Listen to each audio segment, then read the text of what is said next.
Mga kaibigan, ihanda na ang inyong mga sarili para sa isang kwentong magpapakilabot sa inyong gabi. Sa video na ito, malalaman nyo ang tungkol sa isang misteryosong kahoy na tabla na may sumpang dala ng isang demonyo.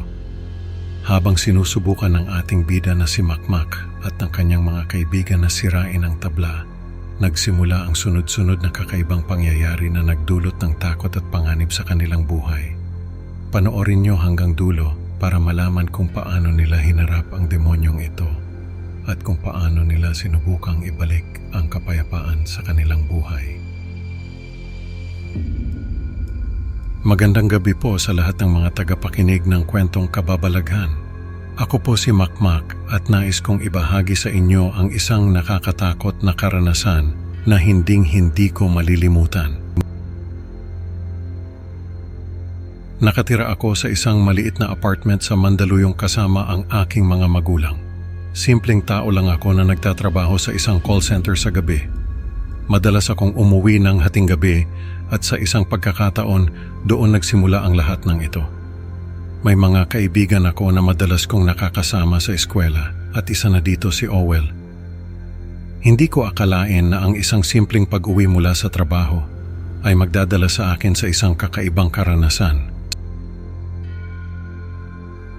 Isang gabi sa Divisoria, habang naglalakad ako pa uwi, napansin kong may kakaibang ginagawa ang isang grupo ng mga binatilyo sa isang madilim na sulok. Nagsisimulang magsara ang mga tindahan at nagmamadali ang mga tao na makauwi. Lumapit ako at nakita ko si Owel na pinangungunahan ng grupo. Sinusubukan nilang sirain ang isang misteryosong kahoy na tabla. "Anong ginagawa niyo diyan?" tanong ko kay Owel. Ipinaliwanag niya na ang tabla ay isang sinaunang Ouija board na iniutos ng kanyang lolo na sirain at ilibing upang mapuksa ang demonyong kahoy bago ito pumanaw. Habang kinukwento ni Owel ang kasaysayan ng tabla, naramdaman ko ang bigat ng kanyang mga salita. Ang kanyang mga mata ay puno ng takot at determinasyon.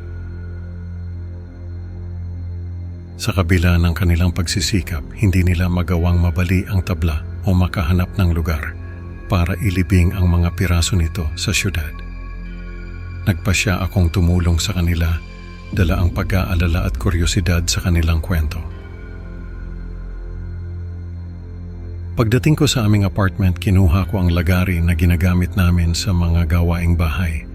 Nagsisimula ng bumuhos ang ulan, tanda ng paparating na bagyo. Bumalik ako sa Divisoria at sinubukan naming putulin ang tabla. Matagumpay naming naputol ito sa 6 na piraso. Bawat isa sa amin ay kumuha ng isang piraso upang ilibing sa iba't ibang lugar sa syudad gamit ang sistema ng tren. Habang naghihiwalay kami, naramdaman ko ang bigat ng responsibilidad. Ang bawat hakbang ko papunta sa tren ay parang may mabigat na pasanin. "Ako na ang bahala sa huling piraso," sabi ko sa kanila. Pumayag sila at naghiwa-hiwalay kami, dala ang pag-asa na matatapos na ang sumpa.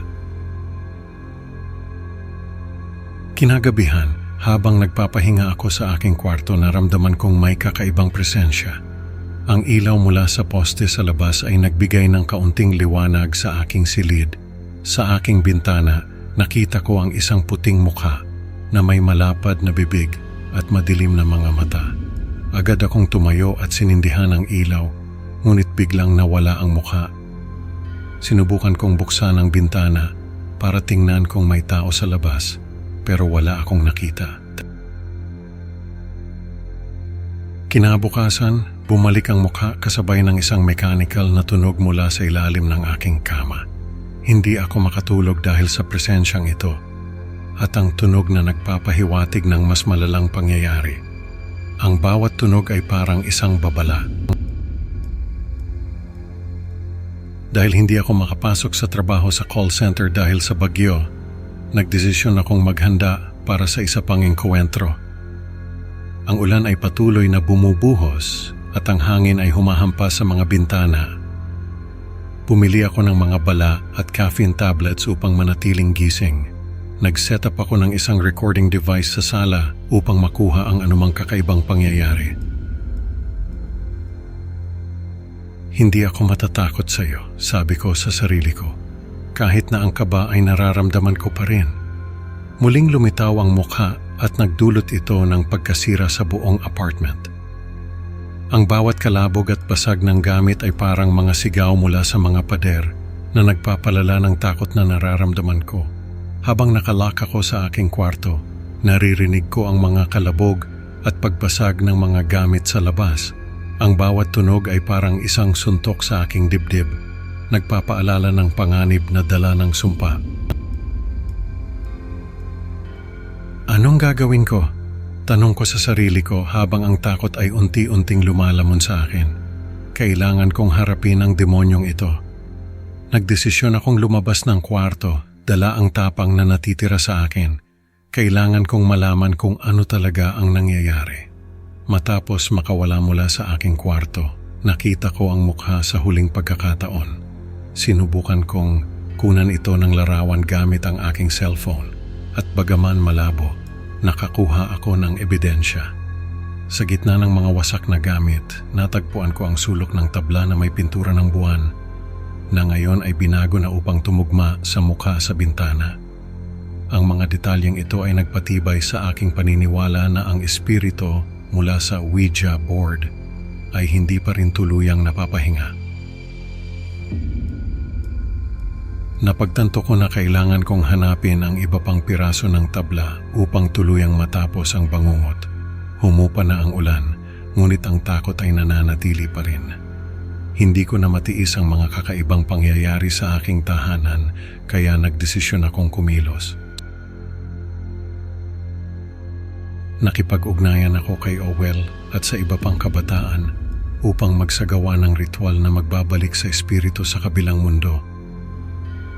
Nagtipon kami sa isang lumang simbahan sa Quiapo, dala ang mga piraso ng tabla. Ang simbahang iyon, matagal nang hindi ginagamit, ay naging perpektong lugar para sa aming ritual. Kailangan nating tapusin ito ngayon, sabi ni Owel. Hawak ang isang libro ng sinaunang mga ritual. Halata ang kaba sa kanyang boses, ngunit determinado siyang tapusin na ang lahat. Ako man, bagamat lubos ang takot, ay handang gawin ang lahat para matapos na ang bangungot. Sa aming huling pakikipagsapalaran, nagtagumpay kami sa pagbuo ng ritual at nagbalik ng kapayapaan sa aming mga buhay. Ang mga kandila na inilagay namin sa paligid ay nagsilbing gabay sa aming landas at unti-unting naglaho ang espiritu. Naramdaman ko ang paggaan ng hangin habang nagpapatuloy ang ritual, tila isang malaking pasanin ang naalis sa aking balikat.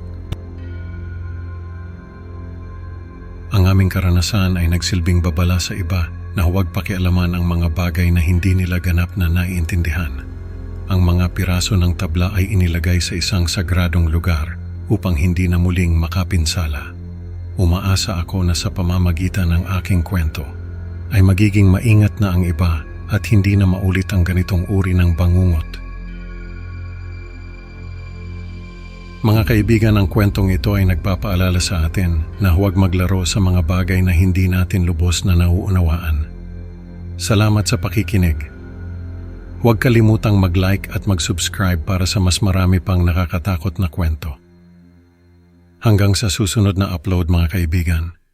Mag-ingat kayo, baka ang susunod na kwento ay tungkol na sa inyo.